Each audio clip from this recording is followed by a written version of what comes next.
Provinces and cities across the country continue to declare a state of emergency. There have been more calls for more people and businesses to lock down, but many of them have not. To talk more about it is Toronto Sun journalist Brian Lilley, joining me once again from Toronto. Now, Brian, Ottawa has not yet called for a federal emergency. Why not? Well, because how, for the most part, the Federal Emergencies Act, as it's called, that's the replacement for the War Measures Act that came into effect in 1988. If you want to go with Mr. Peabody into the Wayback Machine, um, it basically doesn't give the federal government a whole lot of powers that the provinces don't already have. And so a couple of provinces, notably New Brunswick's Blaine Higgs, have said, no, we want the Federal Emergencies Act. But everyone from Premier Kenney in Alberta, Premier Ford in Ontario, Premier Legault in Quebec have said, no, no, hold on. We are handling this. We are reacting as our local populations need. Each of the provinces is having its own problems. British Columbia, right next to you, they're having the worst time of it. I mean, for the size of their population, their infection rate is much higher than anyone else. They are dealing with it on their own level, to the point where Vancouver has enacted, some powers that a lot of municipalities don't have. So, yeah, I was on a conference call. I was on a media conference call with the Prime Minister the other day, and I asked him that very question. What powers will it give you that you don't already have? And he said mostly it's about taking powers away from the provinces or, in some cases, municipalities and giving them to the federal government. Prime Minister Justin Trudeau is very willing to work with the provinces. He has regular conference calls with them to say, are you looking after this on your own? What measures are you enacting? Do you need help? And most of the premiers are saying, we're good right now. We're looking after this. We don't need the feds to take over at this point. But I will add this, it hasn't been ruled out yet. The number of people who returned to Canada in the last week is staggering, Brian. What are the numbers looking like from the Canada Border Services Agency? More than 900,000 Canadians or permanent residents returning in the last week. The majority of them, if I'm remembering correctly, it's about 500,000 coming by land, about 400 and high change coming by air, or vice versa. But 900,000, and then a small number coming by sea. These are people showing back up from those cruise ships. I don't know who would have gotten on a cruise ship in the last little while. They've effectively been banned from Canadian waters. But more than 900,000 people coming back. I'll include my own parents in that. They just got back to Hamilton, Ontario last Friday. They had been in Florida. They had been expecting to stay until after Easter and then would come back the week after the holiest time in the Christian calendar. But instead, they came back last week because, like so many people, they started hearing from their insurance companies, it's time to come back. So an awful lot of these people are snowbirds who have been down in Florida, they've been in Arizona, they've been in Palm Springs in California, and they've decided, okay, it's time to come back. We have to be worried about that, Hal, because the United States is becoming one of the hotspots for the coronavirus, for COVID-19. So are they bringing it back into the country? Mostly unwittingly.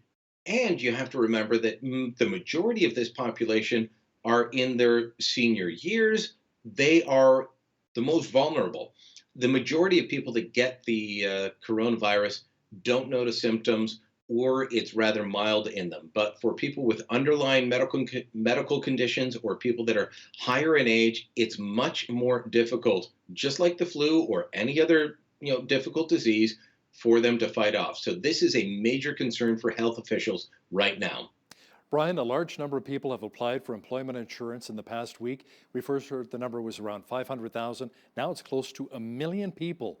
Brian, can the government really handle this type of uptake in their programs? Yeah, it's almost about the same number of people that came back to Canada last week, so that has to be worrisome. I believe the number is about 926,000 people that applied, but that number goes up every day. So, by the time someone looks, I'm sure it's going to be higher. I'm sure it will be over 1 million within a day or so. That will be very difficult. I mean, on a normal week, we're talking 25,000 to 50,000 people will apply for EI. You're multiplying that several times over, and then suddenly saying, okay, get the checks out the door. Look, one of the quibbles that some people on the left and the right had with the federal aid package was that it relied on existing programs like EI, like sick leave. Many people, again, on the left and the right, this is one of these moments where political distinctions blur. People have said, no, don't have people apply for programs that are bureaucratic, that require you to go online, fill out a form, have a bureaucrat determine, Hal, are you eligible? Do you have enough weeks? Are you not? Many are saying just get the checks out the door. That's what the Americans have done. That's what the NDP and some conservatives have called for. We haven't done that. While I've been very supportive of a lot of elements of the federal aid package in terms of trying to look after people and businesses, this could become a bottleneck. And we're going to have to watch this over the coming weeks. Quebec Premier Francois Legault saying he's heard that checks of support and assistance won't be out until April 6th.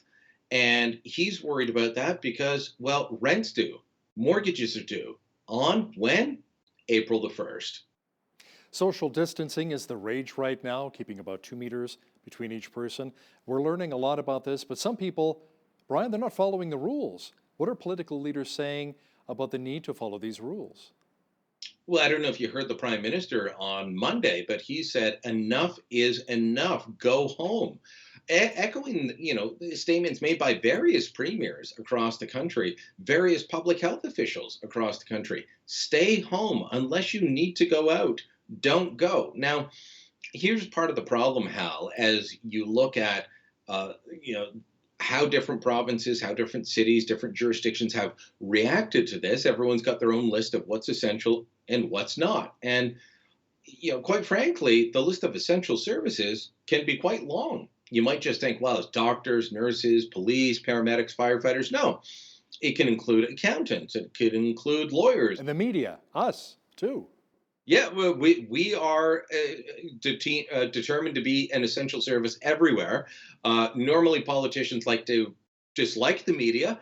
Right now, they're relying on us to get the news and get the information out. But would you have thought that your local pet value would be an essential service? Probably not. But you know, many of us have pets. Where are you going to get your food if all the pet food stores close? Maybe the supermarket, but that may not be the best solution either. Liquor stores, among those that are being kept open. So there's lots of questions around all of this. Let me ask you something. How was a liquor store considered an essential service? Maybe for some people, but not in my family, you know? Well, and I've had a lot of questions about that, and public health officials are very upfront. They said, look, there are a lot of people who are addicted. You may not notice it. We're not talking about people that you're going to see out on the street, but a lot of people are addicted. And one of the things they're worried about is if you remove the supply of alcohol, suddenly you're going to have a whole pile of people go into withdrawal and then seek medical help at a time when the medical system does not need to have any other strains put upon it. So, would the number of people seeking medical treatment because they suddenly have no more alcohol, would that, be as big as COVID-19? No, but even if it's half as big, it becomes an extra strain and something that the medical system, be it in Alberta, be it in Ontario, be it in New Brunswick, simply cannot handle. And that's why across the country, these have been left open. Governments have been advised by public health officials, leave beer, wine, and liquor stores open because otherwise you're going to create bigger problems. Outside of liquor stores, Brian, many other stores around the country may remain open, but that doesn't necessarily mean that you can get in because they're limiting the amount of customers. You have to get there, pretty early too, I bet. Yeah, and I've seen this everywhere from my local No Frills to, yes, my local liquor store to my local Canadian Tire. I'm still going out on a regular basis, limited, but regular basis to make sure that I can get whatever supplies I need. I try and get into the store and out of the store as quickly as possible. But you're seeing these taped off segments on the floor, Hal. In some stores, they're very officious in getting out there and saying, "Oh, sir, get back! You're too close to the other customer. You can't be that close. You've got to stay." The World Health Organization says 1 meter or 3 feet apart. In Canada, we're saying 6 feet or 2 meters apart. And that's what stores are putting out there. So, local Canadian Tire up the street from me, they've got painter's tape across the floor detailing where you can stand in line. My local No Frills up the street has the same thing. But I was trying to get into a grocery store just the other day, and I couldn't. I went in the middle of the day when it's normally quiet. Why? Because I don't want to get the crowds coming home from work. Well, nobody's at work anymore, and so folks are lined up, and they're limiting the number of people to get in the stores, Hal, and it's 30 people standing outside the store because they're only letting 10 to 20 in at a time. I've heard similar stories about banks in Ottawa, about Costco's in Calgary. The list goes on. You know what's interesting as well, Brian, is the amount of grocery stores hiring a lot of extra employees, temporary workers right now to cover off how busy they are. Sobeys, Loblaws, Walmart is hiring another 10,000 people here in Canada alone. Now, when it comes to surviving the pandemic financially, what are the polls really saying when it comes to how long people can survive without some kind of government help? Well, what it's saying is actually very disturbing. About 10% of people couldn't last to the end of the week. They've got no savings, they've got nothing. If, without government help, if they're pushed out of their job, and many people are, they're going to be in trouble. Another 11%, so 21% in total, will be done by the end of the month. That's got to be worrisome because who's being looked after in all of this? There's some major companies that are paying people to work at home. There are people like us in the media that are working from home, and we've got to keep doing our jobs. But then there are many people at various levels throughout the economy. It's not just frontline retail workers who aren't in grocery stores, Hal.